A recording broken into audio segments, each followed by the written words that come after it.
बालेन्द्र शाहले सिंहदरबार आगो लाउँछु भनेर त लेखेका थिए नि त। हेलो नमस्ते।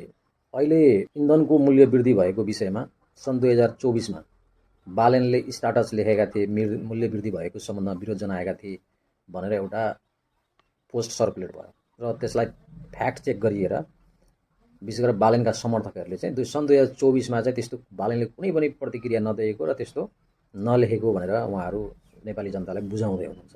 अथवा त्यतिखेर उहाँले लेख्नु भएको थिएन।